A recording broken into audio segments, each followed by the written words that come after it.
चंद्रयान-3 ने भेजी चांद की फोटो। जी हाँ दोस्तों, चंद्रयान-3 ने चांद की धरती की फोटो को कैप्चर करके भारत की स्पेस एजेंसी इसरो के पास भेज दिया है।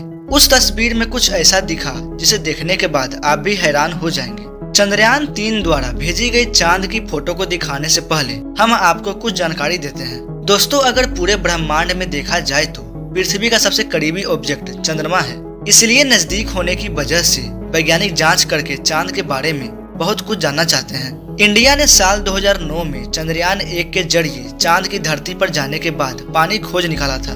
और आपको पता ही होगा कि किसी भी ऑब्जेक्ट पर अगर पानी खोज लिया जाए तो वैज्ञानिकों का भी इंटरेस्ट उस ऑब्जेक्ट को लेकर बढ़ जाता है। चंद्रयान-1 की सफलता के बाद वैज्ञानिकों ने चंद्रयान-2 को चांद पर ले जाने की प्लानिंग बनाई, लेकिन साल 2019 में इसका लैंडर चांद की जमीन पर सफलतापूर्वक नहीं उतर पाया। इस बार फिर से इंडिया ने 14 जुलाई को चंद्रयान-3 मिशन चांद की सफल उड़ान के लिए इसे रवाना किया है। चंद्रयान-3 को आंध्र प्रदेश के श्रीहरिकोटा से सतीश धवन स्पेस सेंटर से लॉन्च किया गया है, जिसे पृथ्वी का अंडाकार चक्कर लगाते हुए इसे चांद तक पहुंचाना था। इसरो ने 5 अगस्त 2023 को चंद्रमा के ऑर्बिट में चंद्रयान-3 को पहुंचा दिया है। अब चंद्रयान-3 चांद के चारों तरफ 1900 किलोमीटर प्रति सेकंड की रफ्तार से यात्रा कर रहा है। इसी दौरान चंद्रयान-3 ने चंद्रमा के करीब पहुंचकर उसकी फोटो खींच ली है।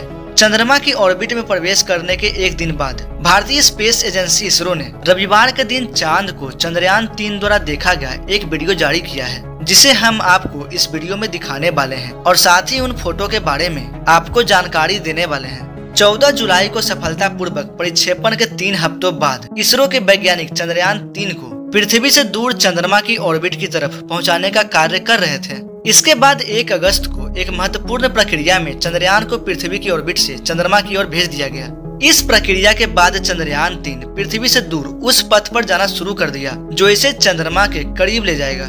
जल्दी इसके ऑर्बिट को बदलकर 4000 से 5000 किलोमीटर की ऑर्बिट में डाला जाएगा। चलिए दोस्तों, बात करते हैं चंद्रयान-3 द्वारा भेजी गई चंद्रमा की तस्वीरों के बारे में। चंद्रयान ने जो तस्वीर भेजी है उन तस्वीरों में काफी ज्यादा मात्रा में बड़े बड़े गड्ढे दिखाई दे रहे हैं। यह गड्ढे चांद की सतह पर मौजूद हैं। चंद्रयान-3 इस बार इन्हीं भयानक गड्ढों के बारे में जानकारियां हासिल करने वाला है। चंद्रयान-3 से ली हुई चांद की पहली तस्वीर देखिए। हर तस्वीर में बाएं तरफ गोल्डन रंग का कुछ दिखाई दे रहा है। यह गोल्डन रंग चंद्रयान का सोलर पैनल है और सामने चंद्रमा की सतह और उसके गड्ढे दिख रहे हैं। यह हर फोटो में बढ़ते जा रहा है। जैसे जैसे चंद्रयान चांद की धरती के नजदीक जा रहा है, वैसे वैसे ये गड्ढे और भी ज्यादा बड़े होते जा रहे हैं। इसरो ने चंद्रयान-3 से ली गई चांद की तस्वीरों को रविवार के दिन उसके ऑर्बिट बदलने से 1 या 2 घंटे पहले जारी किया था। इसरो से मिली जानकारी के मुताबिक चंद्रयान-3 ने चांद का चक्कर लगाते हुए सफलतापूर्वक अपनी ऑर्बिट को बदल लिया है। 14 अगस्त की दोपहर में इसे घटाकर 1000 किलोमीटर किया जाएगा। 17 अगस्त को propulsion मॉड्यूल लैंडर मॉड्यूल से अलग हो जाएंगे। 18 और 20 अगस्त को डी ऑर्बिटिंग होगी, यानी चांद के ऑर्बिट की दूरी को कम किया जाएगा। लैंडर मॉड्यूल 100 × 35 किलोमीटर की ऑर्बिट में चला जाएगा और इसके बाद 23 अगस्त को चंद्रयान-3 को चांद के साउथ पोल पर सेफ लैंड करवाया जाएगा। सॉफ्ट लैंडिंग का मतलब होता है कि किसी भी ग्रह पर इस तरीके से लैंड करना कि उससे स्पेसक्राफ्ट को जरा सा भी नुकसान न पहुंचे और वो बिल्कुल आराम से लैंड कर जाए।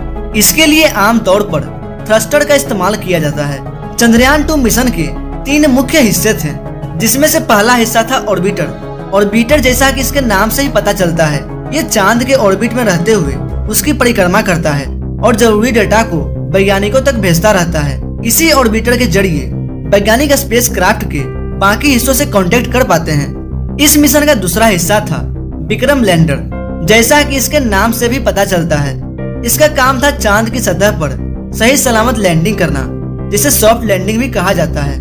इसी लैंडर के अंदर मौजूद था प्रज्ञान रोवर। रोवर स्पेसक्राफ्ट का वो हिस्सा होता है जो सतह पर उतरने के बाद बिल्कुल एक टॉय कार की तरह इधर उधर घूमता है और सतह को एनालाइज करता है। इसी रोवर में कैमरा भी अटैच होता है जो ग्रहों या फिर चांद की तस्वीर लेकर वैज्ञानिकों को भेजता रहता है। दोस्तों, साउथ पोल चांद का एक ऐसा जगह है जहां आज तक कोई भी स्पेस कंपनी नहीं गई है। आपको बता दें कि चांद के ऑर्बिट को पकड़ने के लिए चंद्रयान-3 की गति को करीब 3600 किलोमीटर प्रति घंटा के आसपास किया गया था, क्योंकि चंद्रमा की ग्रेविटी धरती की तुलना में 6 गुना कम है। अगर ज्यादा गति रहती तो ये चंद्रमा को पार कर जाता। इसरो के वैज्ञानिक ने चंद्रयान की गति को कम करके 2 या 1 किलोमीटर प्रति सेकेंड किया। इस गति की वजह से वो चंद्रमा के ऑर्बिट को पकड़ पाया। अब धीरे धीरे चांद के चारों तरफ उसके ऑर्बिट की दूरी को कम करके इसे चांद के साउथ पोल पर लैंड करवाया जाएगा। चंद्रयान 3 मिशन इतना महत्वपूर्ण इसलिए है क्योंकि आज से पहले वहां पर केवल ऑर्बिटर से ही जानकारी ली गई है। अभी तक किसी भी रोवर ने वहां पर जाकर जानकारी नहीं भेजी है, इसलिए अब भारत ने अपना मिशन वहां पर भेजा है। और जब ये रोवर वहां पर उतरेगा तो हमें चांद से जुड़ी बहुत सारी जानकारी मिलने वाली है, जिससे हम अभी तक अनजान हैं। हो सकता है चांद के इस भाग में आम इंसान के भविष्य में काम आने वाली कोई बड़ी एनर्जी सोर्स के बारे में पता लग सके, जो आज पेट्रोल और डीजल बहुत बड़ी जरूरत बन चुके हैं। अगर वहाँ तीसरा सोर्स मिल जाए तो इसकी कमी को पूरा किया जा सकता है। इस बार चंद्रयान 3 को चांद के साउथ पोल में लैंड करवाना है। हालांकि चांद के साउथ पोल में लैंड करवाना इतना भी आसान नहीं है। चलिए उससे पहले हम आपको चांद के बारे में कुछ जानकारियाँ देते हैं। चांद का साउथ पोल काफी ज्यादा उबड़ खाबड़ है। यहाँ का तापमान भी काफी ज्यादा कम रहता है, इसलिए यहाँ पर बर्फ पाए जाने की संभावना बनी रहती है। इस वजह से किसी भी स्पेसक्राफ्ट की लैंडिंग इतनी आसान नहीं होती। हालांकि चंद्रयान 3 को काफी एडवांस बनाया गया है, जो इन सारी मुश्किलों से सामना कर सकता है।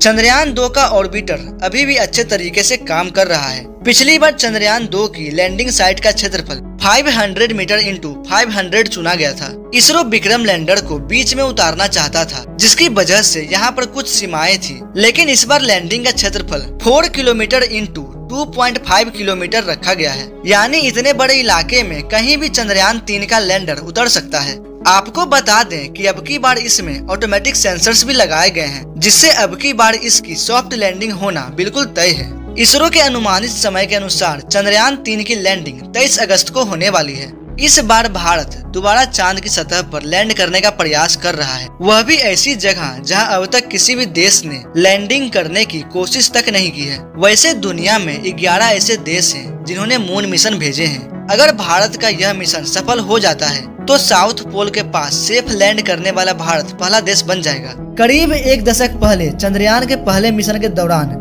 इसने चांद की सतह पर पानी होने का सबूत हमें दिया था। चंद्रयान के इस महान खोज ने सबको हैरान करके रख दिया था।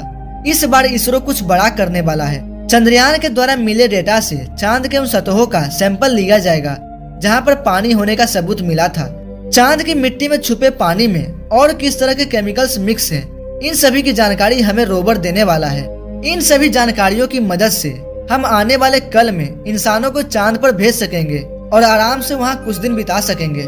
वहाँ छुपे पानी का इस्तेमाल करके आने वाले फ्यूचर में मानव बस्तियां बसाई जा सकती है। इन भारी भरकम यान को बनाने में करोड़ों लोगों की उम्मीदों में इसरो इस बार खरा उतरने वाला है। वैसे दोस्तों, आपको क्या लगता है, क्या चंद्रयान 3 सफल होगा? हमें कमेंट में जरूर बताएं। तब तक के लिए मिलते हैं अगले शानदार वीडियो में। जय हिंद।